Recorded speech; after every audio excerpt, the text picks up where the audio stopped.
Good morning, everybody. I gotta wake up. I went to bed about 11:30 last night. Here it is at 5:13 in the morning. 5 o'clock comes once a day for me, and that's in the evening, never in the morning. I'm usually asleep at this time, but boy, I'm excited about today. We're headed to Louisiana. We're gonna do some Civil War relic hunting, going to a location I've been on for many years and several times. It's been hunted out for 15, 20 years or more. And but every time we go there, we seem to find something good. I found my first real there. I dug an 1835 New York militia buckle there. Lots of bullets, tokens, coins, a little bit of everything. Every time they plow out 2 or 3 times a year. Something else is turned up. So we're going to be heading back. It's about a 2-hour drive for us.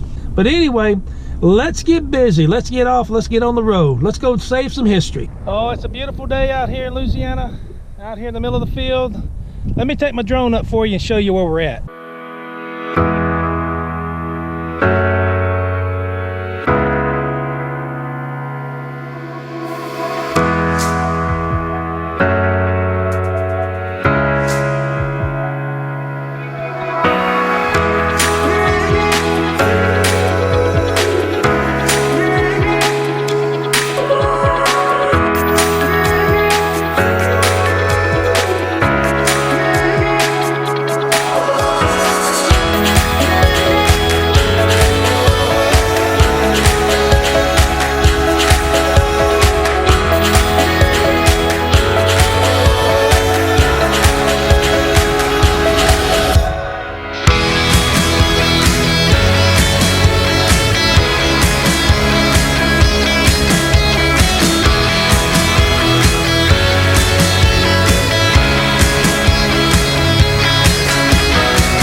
Well, we made it out to our location.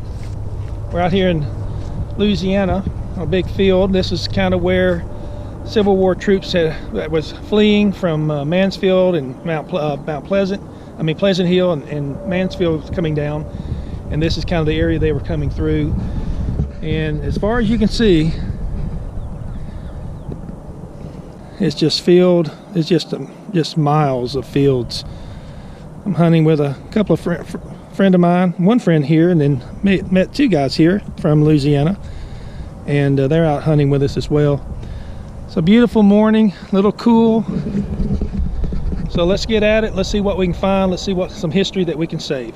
So let's go. Well, I got my first good target. My second target I've dug. I dug a piece of iron and a buckball, so this is my first real target, my third target. Then this is a fired round ball. All right, that's what we're looking for, some of these Civil War relics. All right, let's keep going. Got a good 72 signal and dug it out, and this is a nice dropped round ball. Got a good white patina on it. That's what we're looking for. Some buttons, maybe some coins, but some lead bullets. All right, let's keep moving. It's got a 69 to 72 signal, and looks like I've got a plowed up 3-ringer. I have to clean that up, see exactly what kind of bullet that is. But I'll take it. That's a good one. Here's another round ball right on top of the ground. This one I think has been fired. It's deformed. It's flat on one side there. Definitely has been fired.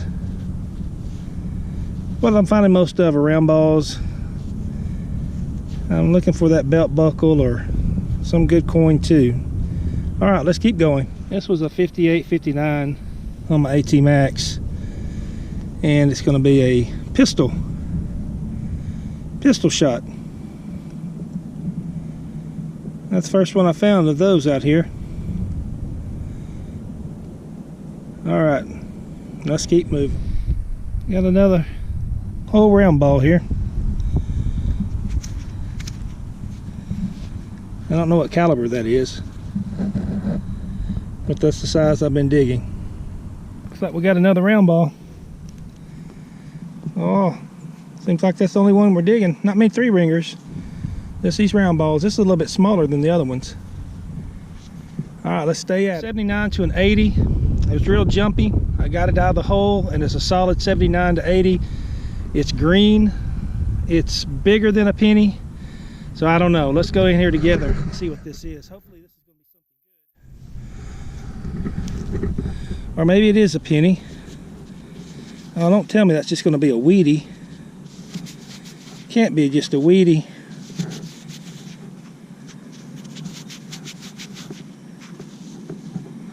I think it is.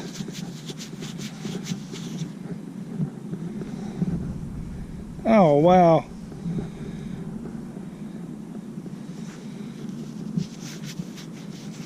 I thought it was going to be at least an Indian, or ringing too high for an Indian. Nope, just going to be 1 cent.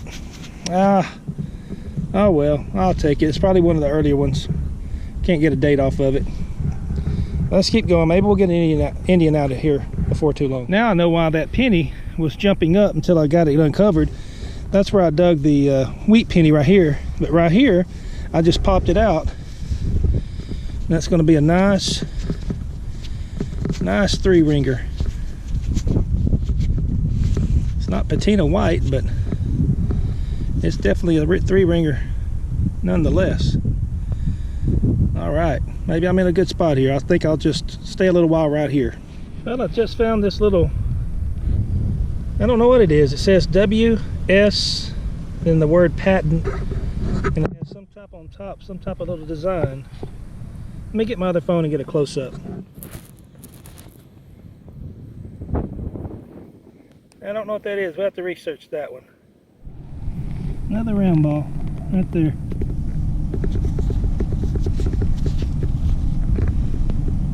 That's a smaller one. I'll take it. I just dug this 81 signal, and it almost looks like it's an old brass ring. Like a lady's ring. Well, if that's a ring, that's old. That is old. A solid 81. It's copper or brass, I'm not sure. It's brass, it's green. It could be copper, I don't really know. Anyway, maybe it's a ring. I'll have to clean it up, see if there's any marks on the inside later on. I guess today is just going to be a round ball kind of day. There's another one. That's 50 something caliber there. It's not the 69 we were digging earlier. It's a little bit smaller. All right, it's old, but looking for some type of good relic other than bullets now. My friend David, who's right over there, just walked up to me and he says that I owe him, and I didn't know what he's talking about. But last year I came out here and I dug my 1835 New York militia buckle. I'll put a picture up right now showing you that. But it's just the round buckle part. It doesn't have the loop on the end, and it doesn't have the tongue part. We haven't found that either. And so we searched last year. He's been out here a few times. He's looked for it, and he walked up and he says, I owe him, and he dropped this in my hand. And this is, let me get in the light here where you can see, this is the other part of my buckle. The round part would go right here, and then there's another side. I'll put the non-dug example of it there to the left, and I'll get my buckle out and I'll make another picture of these two together and kind of show you what it looks like. So I'm really excited about this. This completes my one half of my buckle. Now if we can just find the other side, that'd be really great. Well, we made it back in from our hunt yesterday down in Louisiana. It's about a little over 2 hour drive So by the time we got back, it was too dark for me to do a wrap up. So I got everything laid out here. I'd like to show you what I got. So let's go see what we have. Here's our typical trash you usually dig up in these fields. A lot of iron, a lot of lead, just typical trash. That's not all my trash. I had 3 other guys hunting with me. That's some of their trash as well. But we all dug our fair share of all this stuff. But these are my finds. I got 1 wheat penny. I was sure hoping it was going to be an Indian head, but no, none of us got an old coin really. 2 porcelain buttons. I got an overall button and then some type of other button. I got this little thing. It's got some initials on it, WS. I believe it's going to be a cover for a lock that goes over that lock cover. I did get a marble, and I did get a little ring, an old brass ring. Now that's pretty old. I don't know how old that might be, probably 1800s. This is a dumaflachi. I think this is called a thingamajig. Really not sure. If you know what one of these things are, please comment in the comments below. Let me know. Got a little lead. This is the lead ingot that they make bullets out of. I thought that was a neat find. I didn't dig this. This is a 6-pound fragment. I've already cleaned it up and painted it for it wouldn't rust anymore. But my friend David Glover found that and gave that to me, and so I'm going to put that in my collection. And this, I believe, is a cannon fuse. I'm not certain, but I think it is. Just that's the very end of it. Got to 1, 2, 3, 4, 5 of the bucking balls. These are probably 50-something calibers here. They call them bucking balls with the little buckshot with it. Then I got 3 69 caliber bullets here. Got 1 pistol bullet. Not sure what caliber that one is. Got 3 sorry for the traffic out here. I'm right beside the road. That's part of a 3-ringer. Here's another mini ball, and then this is a Sharps. It looks real close. You can see how it's been chewed on. And I don't think that's any soldiers doing that. I think animals, hogs or something like that's doing that. And same way with this one right here. You can see all the teeth marks on it. I don't think, a lot of times they say that's biting the bullet, and I know they did that in the Civil War when they were amputating some limbs, but I believe this is just going to be some hogs or animals, deer, something, picking that up and chewing on it and getting turned back in under the ground. But this is going to be the greatest find. And let me tell you why that's one of the greatest finds. You probably already saw in the video where we put this together and showed you the book. But my friend David Glover, who found this cannonball fragment, found this. Now what makes that so special is that that is the loop of an 1845 to 1855 waist belt buckle. And 1 year ago, I found this part. And I don't know if you can really see it. I know that I'm going to put some pictures on the screen and you'll be able to see the non-dug example of that. I may have done that earlier in the video. But I found that last year. David found that this year, yesterday. And when we put them together, check this out. Look at that. Perfect fit. We found the matching part. Now we just got to find the wreath part and the other loop that goes over here. And so I thought that was really good and very gracious of David to give that to me. And now I've got them back together. And so that is going to be the greatest find. 1845 to 1855 belt buckle. And I believe it's New York Militia is what it is. I'm not certain, but I think it's New York Militia. But anyway, there's the trash. You got to dig that to get this little Civil War relic time. And so again, I remind everybody, this is not the greatest treasure. Even though that's a great treasure, it's not the greatest treasure. The greatest treasure is in heaven, my friend. Keep looking up, keep searching. Until we meet again, I want to wish everybody a happy new year, and God bless, and keep on digging.